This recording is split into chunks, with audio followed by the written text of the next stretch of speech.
За өнгөрсөн шөнө маш сонирхолтой нэг зүйл боллоо. Тэр нь юу вэ гэхээр Apple-ийн WWDC 2024 арга хэмжээ. Apple компани жил бүр өөрсдийн бүтээгдэхүүнийг хэрэглэдэг хэрэглэгчдэд зориулж тэдний амьдралыг илүү хөнгөвчлөх технологийн шийдлүүдэд танилцуулдаг. Тэгэхээр энэ жилийн WWDC 2024 арга хэмжээгээр яг юу танилцуулсан талаар би танд товч тайлбарлая. За эхнийх нь Apple Intelligence буюу Apple-ийн бүтээгдэхүүнүүд дээр нэмэгдэж буй хиймэл оюун ухаан гэсэн үг. За ийм хиймэл оюун ухаан нь iPhone, iPad, MacBook дээр эхний ээлжинд ерөөсөө байршаад явна. За бүх төрлийн аппууд болон Siri-гийн тусламжтай энэ хиймэл оюун ухааныг хэрэглэх юм байна. За жишээ нь ямар одоо байдлаар ашиглаж болох вэ гэхээр текстийн хувьд одоо хүссэн текстийг бичүүлэхдээ эсвэл бүтцийг нь өөрчлүүлэх, алдааг нь шалгуулж болно. За таны утсан дээр ирсэн олон notification-уудыг жухлаас нь одоо чухал биш хүртэл нь одоо prioritize гэж яриад байгаа шүү дээ. Хүртэл ингэж одоо ангилж өгнө гэсэн үг. Илүү чухал одоо notification-ыг танд илүү дээр харагдуулж өгнө гэсэн үг. За тэгээд энэ хиймэл оюухантай холбоотойгоор Image Playground гэсэн одоо шинэ гар утасны аппликейшн гарч байгаа юм байна. За тэгээд энэ аппликейшнээрээ яг юу хийж болох вэ гэхээр за animation, illustration, sketch гэсэн гурван төрлөөр одоо өөрийн хүссэн зургийг хиймэл оюун ухаанаар хийлгэх боломжтой болж байгаа. За тэгээд яаж хэрэглэх вэ гэхээр одоо prompt буюу дэлгүүргүүд өгчин. Дэлгүүргөө өгчингүүд ингээд нэг бөөрнхийг ингээд тойроод яг таны дэлгүүргүүд ингээд харагдаад амар гой харагдах дизайнтай юм байлээ. Тэгээд энэ дэлгүүргүүдээ өгөнгүүд дээр дурдсан, саяны дурдсан гурван төрлөөс сонгож жоод одоо хүссэн зураг generate буюу одоо AI-аар хийлгүүлж гаргуулна гэсэн.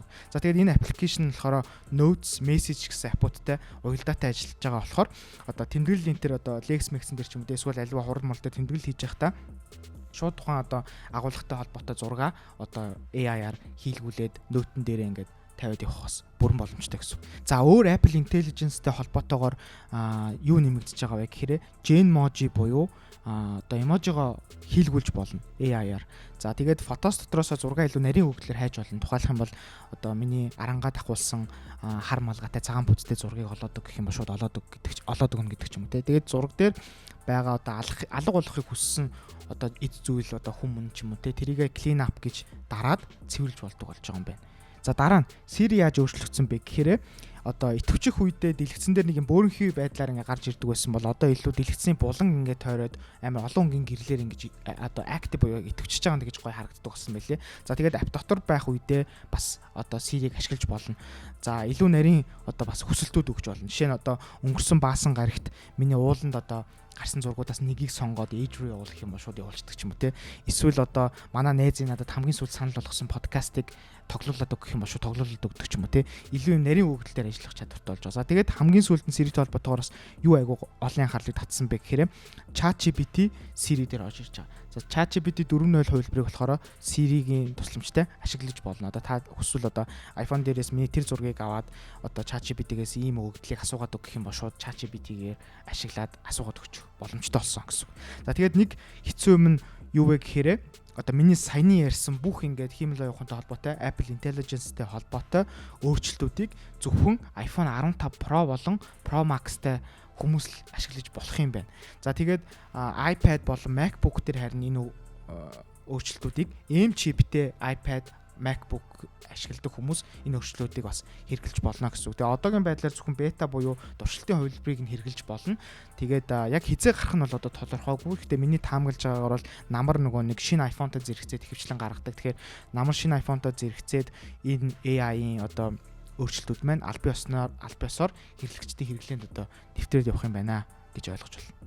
За цааш нь үргэлжлүүлээд тайлбарлах юм бол iPhone болон iPad дээр өөр ямар одоо өөрчлөлтүүд орж ирж байгаа вэ гэхээр home screen-ний бүх аппийн одоо өнгө, хэмжээ, одоо байрлал хүснээрээ customize хийж болдог болсон байлаа. Одоо ерөөсөө бүх аппликейшныгаа синхронктэй болгомоор байвал синхронктэй болгож болно, шаранктай болгомоор байвал шаранктай болгож болдог гэдэг ч юм уу те. Тийм home screen өөрчлөлт орж ирж байгаа. За control center буюу дээрээс ингээд нөгөө доош татахад гарч ирдэг гэсэн үг шүү дээ. Тэр илүү олон хуудастай болсон. Тэгээд хүссэн байдлаараа бас ингээд өөрчилж болно. За тэгээд уцаа цойжлох үед нөгөө нэг iPhone-ыг цойжлох үед доор нь ингээ камер тэгээд flashlight нөгөө гэрэлний хоёр ингээ функц харагддаг шүү дээ. Тэр хоёр одоо товчлуурыг бас хүсснээрээ одоо өөрчилж болно. Жишээлбэл одоо камерны тэр товчийг шууд Snapchat-аар солидог ч юм уу те, Instagram-аар солидог ч юм уу те. Тэгж өөрчилж болж байгаа. За тэгээд мессеж аппара хүн рүү мессеж ингээд бичгтээ тэрийг schedule хийдэг болно гэсэн. Одоо жишээл маргааш манай найз одоо сүлтэйгийн төрс өдөр болох гэж байгаа юм бол би өмнөх өдөр нь за төрс өдрийн минь төргийн сүлтэйгэнгүүтээ тэрийг schedule хийгээд орчно гэсэн. За тэгээд дээрэс нь Notes app дээр бас ингээд топ бичингүүд одоо жишээлбэл 2-ыг үрчгэн 4-гээ бичих юм бол шууд тэнцүү гэдэг тоог нь шууд ингээ гаргаж одоо тооцоолоод 8-гээ гаргаж ирдэг тийм одоо фичер бас шинээр нэмэгдэж байгаа, функц шинээр нэмэгдэж байгаа. Тэгээ маш олон тэгээд жилийн дараагаар албан ёсоор iPad дээр тооны машины аппликейшн, calculator аппликейшн албан ёсоор орж ирлээ. За ингээ iPad-тэй болсон хүмүүс, iPad-тэй хүмүүстэй хандж хэлэхэд баяр хүргье. За iPad за AirPods-тэй холбоотой ямар өөрчлөлтүүд орж ирсэн бэ гэх юм бол за утсаараа дуудлага авахд заавал ингээ нэг хуруугаараа ингээд дардаг байсан шүү дээ. Тэр болохоор одоо зүгээр ингээд толгойнхоо дохиогоор одоо тийм эсвэл үгүй гэхэд л утасны дуудлага авах юм уу салгаж болно. Тэгэхээр энэ бол надад амар санагдаад. Заримдаа ингээд дугуй ингээд унаад ингээд явж хахад хүн залглаа гэж бодоход заавал ингээд нэг гараар чивчээ ингээд байх шаардлагатай болдог юм бол одоо зүгээр би үгүй гэхэд л шууд дуудлага тасрах нь шүү дээ.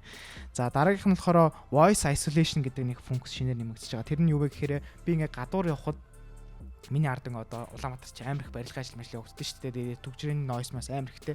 Тэгээ гадаа ярихаар AirPods дээр ингээд хүн ингээ юм ярихаар ингээ артлын noise амар их орж ирээд миний дуу муу ингээ сонсогдохгүй тийм асуудал аяг гардаг ус байхгүй. Одоо энэ voice isolation гэдэг функцээр арднаа noise-ийг шууд байхгүй болгочих юм байна. Тэнгүүд цаана миний одоо нэг дууг сонсож байгаа хүнд би арга ингээ подкастаар ярьж байгаа юм шиг тийм амар гой сонсогдчихлээ. Тэгэхээр энэ функц надад бас амар их таалагдчих.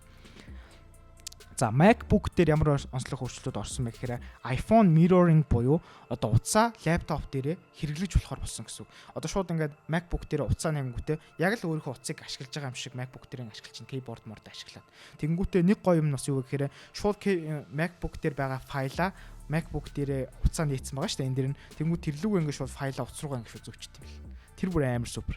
Тэгээд дэлгэцээ энэ бас бүр амар удаан хүлээж байгаа өөрчлөлтөхгүй Mac-тэй хүмүүсийн бүр хүсэн хүлээж исэн. Тэр нь юу вэ гэхээр одоо Windows дээр нөгөө нэг дэлгэцээ ингээ хуваахад амар амархан байдаг шүү дээ. Болон руу ингээ шахчихангууд шууд ингэж хуваагдана гэдгийг санал болгодог. Энэ функц маань албан ёсоор бас MacBook дээр орж эхэлж байгаа юм билээ. Тэгээ энэ бол бүр үнэхээр одоо бурхны одоо аврал гэх юм аа гэх тээ. За тэгээд төгсгөлд нь хэлэхэд WatchOS дээр одоо тодорхой өөрчлөлтүүд орсон. За мөн VisionOS 2 гарсан. За тэгээд үүнийг болохоор бид нэр тун удахгүй бид нэр Apple Vision Pro-г бүр тестлээд ингээд супер контент хийх гэж байгаа. Тэгээд тэрэн дээрээ VisionOS 2-той холбоотой өөрчлөлтүүдийг бас илүү дэлгэрэнгүй ярив. За тэгээд энэ хүртэл надтай хамт байсанд баярлалаа. Тэгээд бусад Apple-ийн бүтээгдэхүүн хэрэглэдэг найзуудаа бас энэ контентыг түгээгээрэй гэж хүсэж байна. Мөн манай Өнүүдийн бүх сошиал сувгуудыг бас дагаж илүү технологитой холбоотой мэдээллүүдийг ойроос аваарай гэж хүсэж байна. Баярлалаа.